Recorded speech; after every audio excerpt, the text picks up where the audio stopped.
Um, First of all, thank you for being here. We recognize that this is a very important issue in the city, and it's also gained national attention. I want to say on behalf of Mr. Rice that he has fully cooperated with the Dallas Police Department. Every question that was asked of him, he responded to the Dallas Police Department. And we will continue to cooperate with them in terms of this particular accident.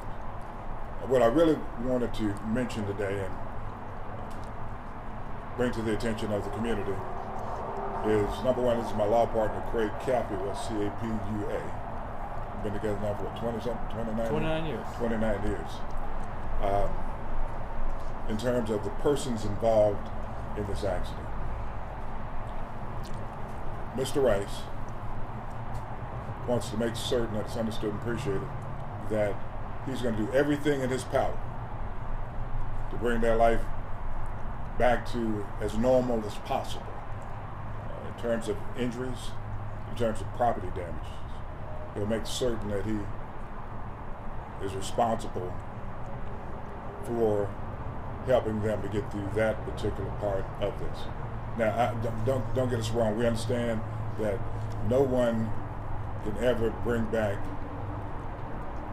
to a person who has been in an accident help them get over the memories of being in that accident. But the fact is that we're going to do everything within our power to do so. Now, where do we go from here, Blake? Because that's kind of been the question. We'll continue to work with the Dallas Police Department as it relates to answering the questions that we can. And depending upon what they do, obviously, it'll go to the Dallas County District Attorney's Office and we'll work through them also. So with that, I'll answer any questions that you have. Mr. West, who was driving the Thank cars? Thank you for asking that question. During the interview, Mr. Rice acknowledged that he was driving the Lamborghini. That was the question that was asked, and he responded to that he was driving the Lamborghini. Mr. West, where is he right now, and why is he not here speaking for himself and making those apologies? Well, let me say this.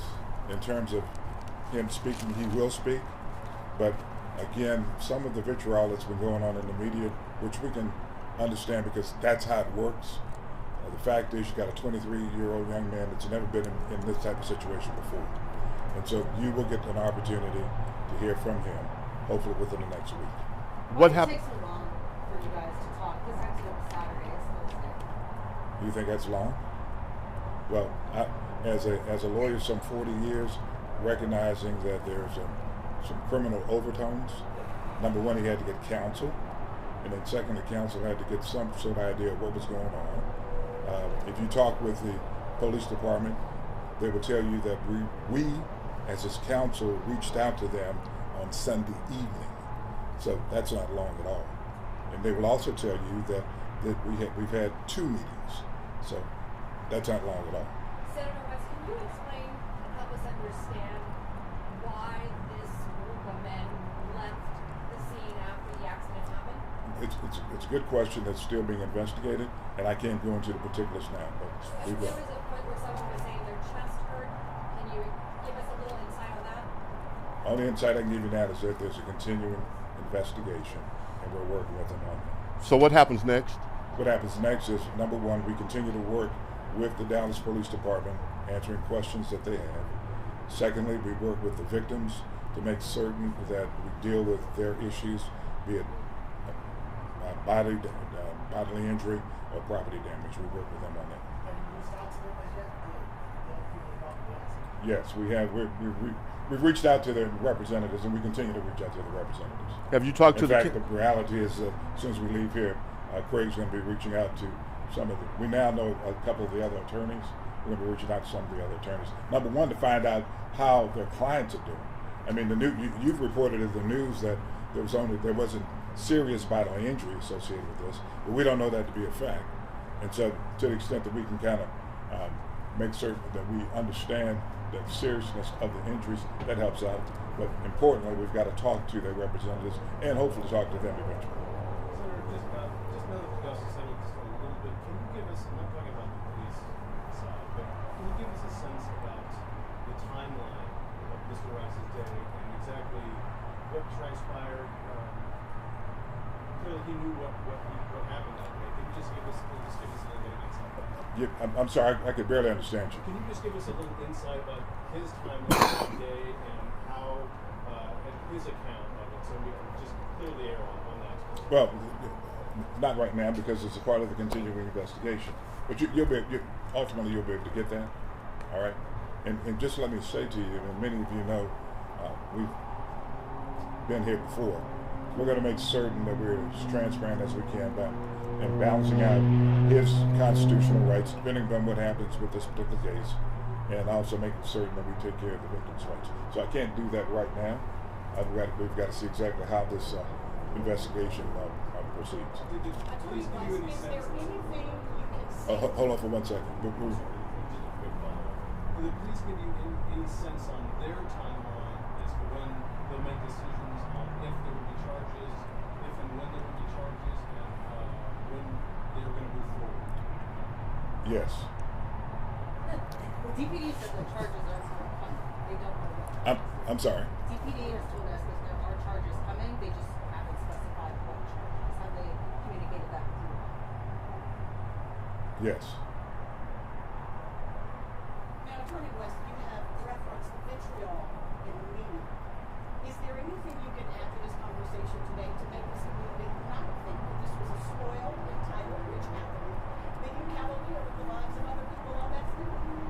Let me say this. You called him spoiled, entitled. Well, But hold on for a second.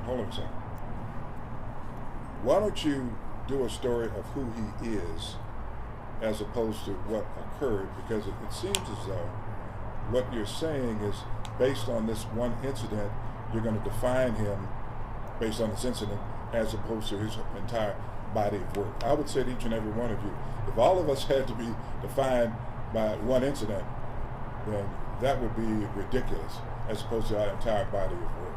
So I'd ask that you, as the media, look at his entire body of work before saying exactly who he is. That would be a better, I think,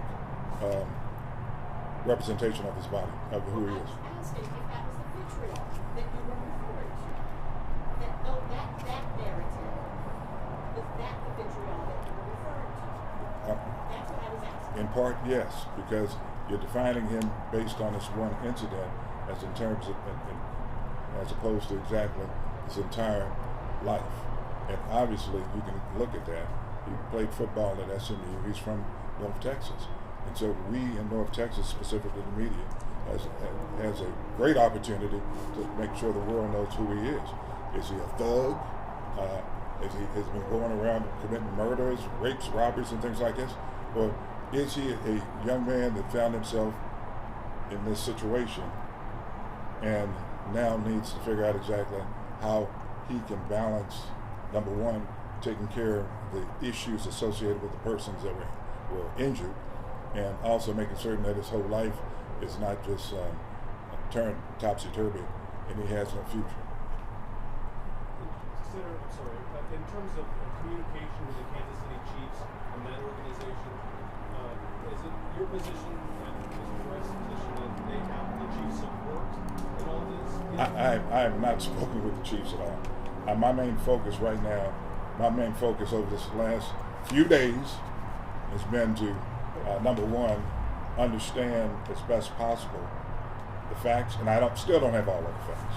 Okay, and make certain that the police department understood that Rashee was not running from anybody, trying to hide from anyone, but wanted to cooperate, which we've done.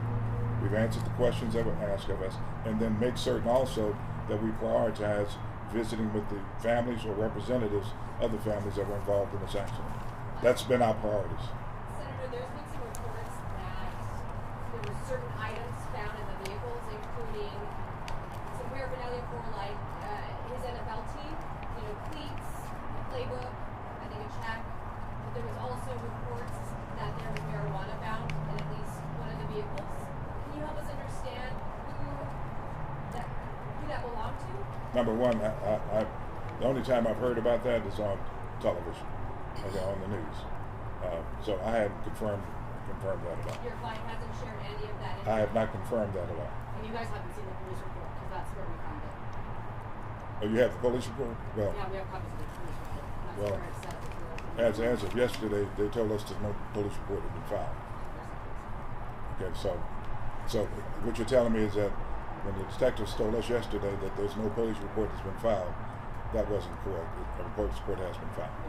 And so again, we want to be very transparent and work very closely with the police department and make certain that representations that we make are accurate representations. And as of yesterday, we were told that there was no police report filed. So we now need to get a copy of that police report. And then obviously the public, as they're watching this play out, I mean, we alluded to this earlier, why did he run? But you're saying, you know, he was put in a situation, but in that situation, he still didn't think that people hurt, people's cars Again, were damaged. hold your judgment. Let the facts come out. Just like you just told me a second ago, a representation was made to me yesterday that appears to be not true. But the fact that he walked away from the crash without checking on anyone is true. Again, allow the investigation to kind of move forward, and then you'll understand more and more what's going on. Have you seen the video? Yes, And what do you think of it? I think that you've got to allow the investigation. I'm going to say this over and over again. Y'all can ask me as much as you want to. Okay? The investigation is not complete. All right? You've got to allow that investigation to be completed before drawing attention. I understand what you've got to do as a media. You do what you have to do. But just because you continue to ask me those questions, I'm not going to give you any other answer than what I just gave you. Again, our priority right now is making sure those persons involved in that accident are taken care of. Can you talk a little bit about what that would look like, making sure that Well, here's the deal. First of all, I've got to make sure that I contact their representatives to assess what the level of injury is and what they think is necessary in order to address their needs. have they given you any indication? No, again, no, to answer your question. Because, again, our whole focus as of yesterday morning was to make certain we get with the Dallas Police Department and provide them answers to questions and gauge their level of cooperation with us. And apparently, there's a police report that's already been filed. When was it filed? Do you know? You got it yesterday or the day before yesterday? Okay. See, I was told the police report had not been filed, and that was as of yesterday. And so we've got to be upfront and honest with them, but we've got to depend on them to do the same thing with us. And I find that very disturbing that if that is in fact the case, that it was a misrepresentation made to me. Twice.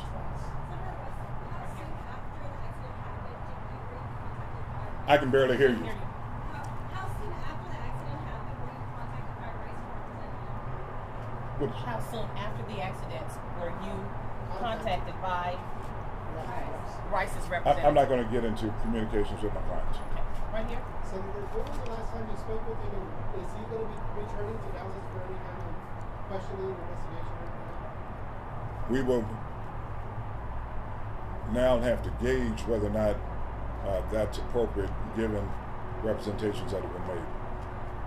And obviously, the spotlight is on your client. There were 5 other individuals in those cars. So what's happening with those individuals? My focus is my client. That's my focus right now. Are there any other questions? I want to go back just one time. You said you contacted Dallas Police Sunday?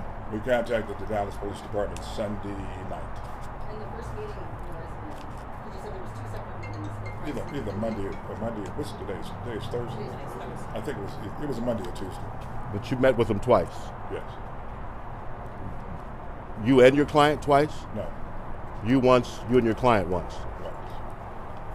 Me once, and my client, myself, second time. How was he doing? You know, under circumstances, here you have a young man, 23 years old, never been involved in anything like this. People were injured, his heart goes out to them, and he's watching his whole life play out in the media, His career. and then his career also. But basically his whole life. Again, don't judge him, Robbie, just based on this incident. Find out who he is, and then kind of develop who you think this young man is. He's a young man that made a mistake. How many of you have made a mistake? If you're judged by that mistake that you've made, is that fair? But I can tell you this, but for the grace of God,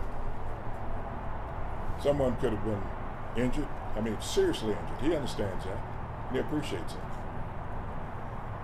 That's why he wanted to come out and say that he's going to be responsible for making certain that the victims are made whole as best possible. Why did he choose to do that on Instagram? Why not maybe video? Okay. That's it. Yeah, Okay. thank you. All right. Take care. Thank you guys. Thank you so much.